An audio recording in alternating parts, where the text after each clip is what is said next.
Hello, friends. Welcome back to my YouTube channel. This is my twin flame story week by week, episode 43. This is a continuation on the episode 42 that I did last week on dating in a twin flame journey, or during a twin flame journey, or after a twin flame journey, or after you're meeting your twin flame. And I'm back with an episode that I promised at the end of that video, and it's 6 embarrassing things I learned about my dating self on my twin flame journey. So if you are interested, please do stay tuned. I'm here with my Grogu tumbler, with my Ticino caramel nut dandelion caramel nut tea. I always say that backwards. I'm here with my 2 mascots. I've got Gudetama and I've got Grogu. Someone just told me that very close to my home, there's a new Gudetama restaurant in Buena Park, California. So I'm kind of interested in that one. If you're new to my channel, welcome. Thank you for subscribing below. Click on the bell, scroll up to all for all notifications. Thank you for giving the video a thumbs up. I do tarot and astrology readings. Please do check them out to help support this channel at michellefondinauthor.com. This video is represented by 3 of my published books. I've got Twin Flame Romance, The Journey to Unconditional Love, Twin Flame Union, The 7 Keys to a Healthy Twin Flame Journey, and The Empowered Divine Feminine, Becoming an Unstoppable Woman in the 21st Century and Beyond. Please do check out those books if you're new. So let's go ahead. I'm going to take a sip of my Ticino tea.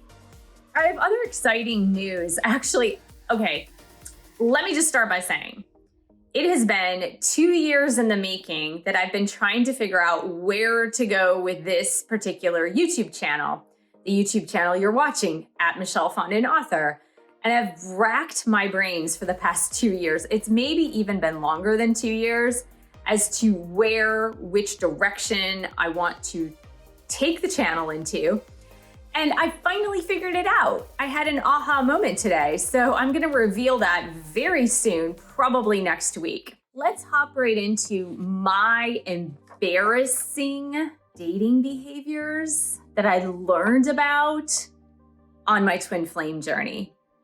There are 6 of them. There are probably 25 of them, but I have whittled them down to 6 because, we don't want to make the video too long. The first one, number 1, that I realized, and I realized it because of my twin flame journey, was I felt extremely uncomfortable being outside of a romantic relationship. I felt extremely uncomfortable being outside of a romantic relationship. Yes, that was me, guys. That was absolutely positively me. I could brag about the amount of time in my entire lifespan that I had spent single in a number of months. Yes, not years, but months. Since I could date, I have been in relationships. So probably age 13 and up. I think, my first real relationship was when I was 13, and that lasted close to a year, believe it or not. But I've been in relationships almost the whole time. There was a quick hiatus, between the beginning of 2013 and July of 2013 when I met the person I was with for 5.5 years, but that was pretty much it. There may have been 4 to 6 weeks in between relationships, but it wasn't long. And then when I moved to California, I was coming out of a relationship, and then I met a twin flame, my twin flame, about 6 weeks into the process, perhaps 8 weeks into the process of me being physically in California. And then I really wanted a relationship with him. Because my twin flame ran like the wind after the first 6 weeks of being in a romantic something or other, we'll call it a situationship. Because my twin flame ran like the wind, it made me feel really, really, really uncomfortable because I was not used to being single. I was not used to not having someone.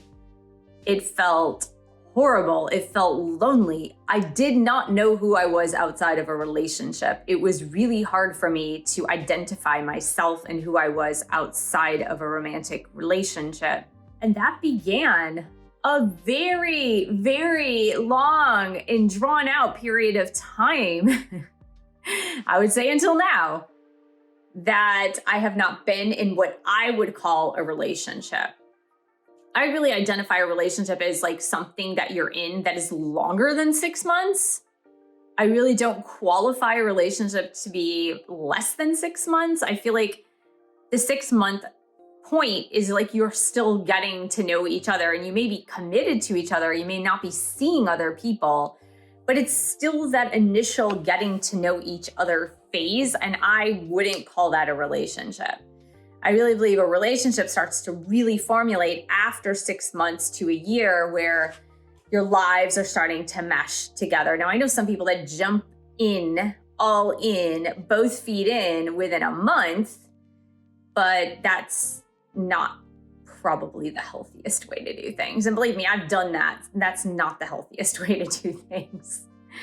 So for me, that was really embarrassing because I had to face the fact that I had to learn how to be with myself without a significant other. And that was super hard for me to learn, but it was something that I had to face. And my twin flame helped me to face it because of this journey.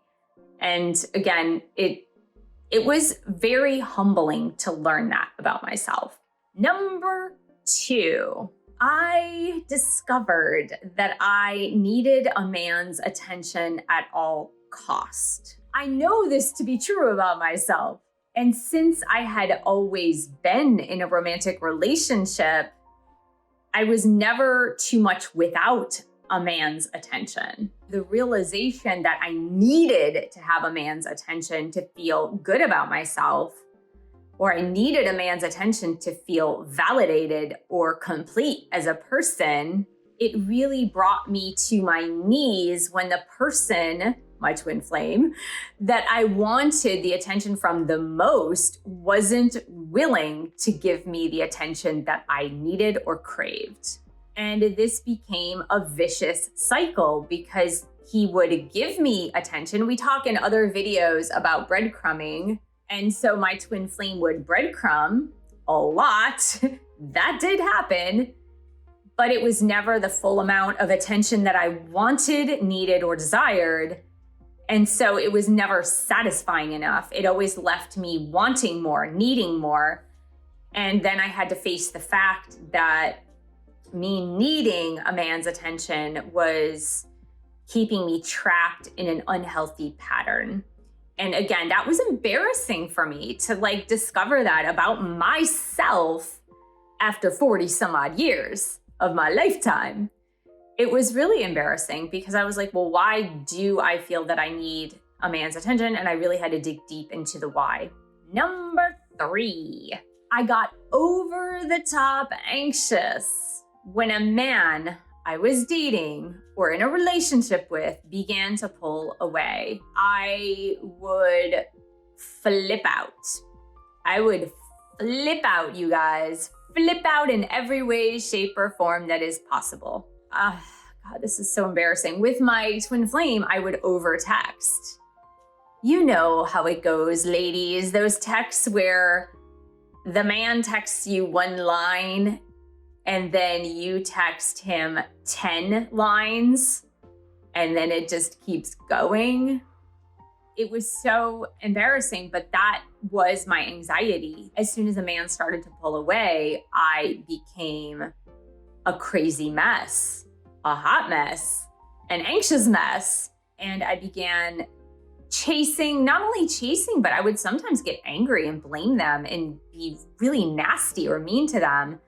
Even if it was a man I was in a relationship with. I have done some crazy, crazy things in my past, guys.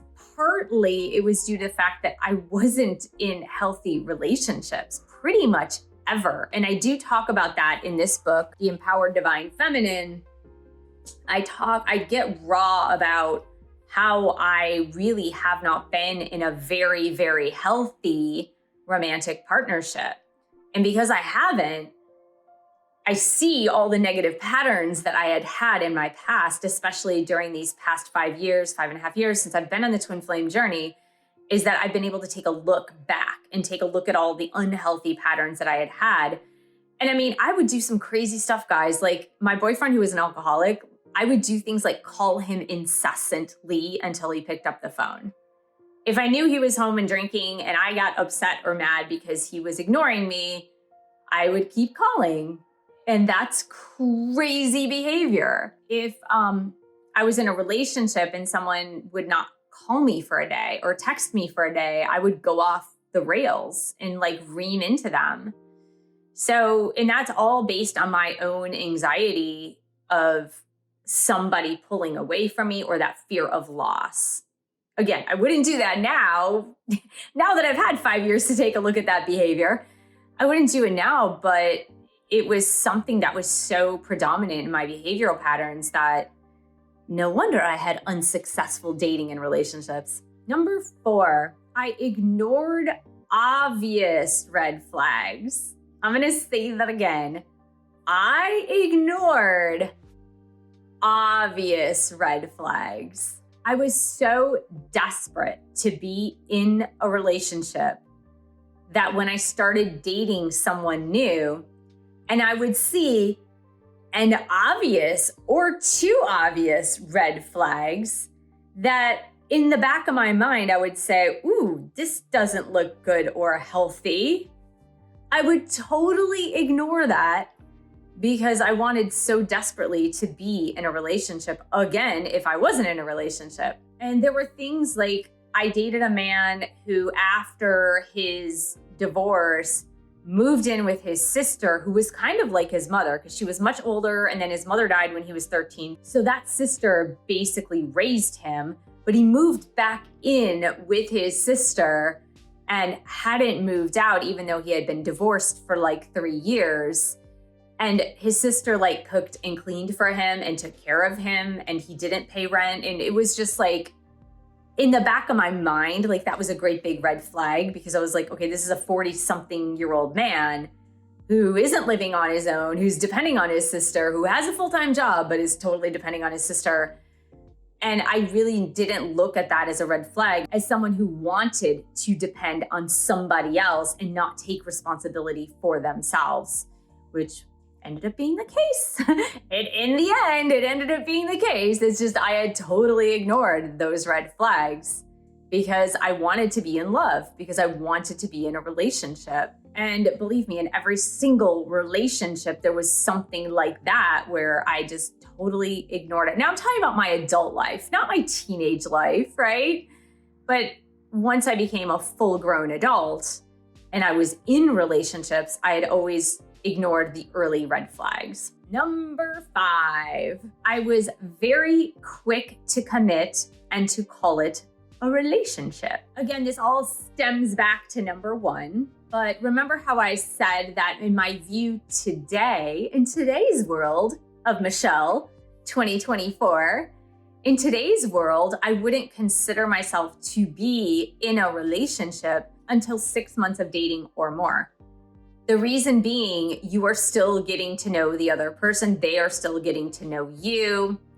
If you're doing things properly, you're really getting to know each other. However, in my past, that's not how I operated. And in fact, I believe with my boyfriend I had from 2013 through 2018, I think it was like a month or two, and he was living with me practically. And I think even my son, my middle child at the time, got really upset. He's like, why did this man just move into our house?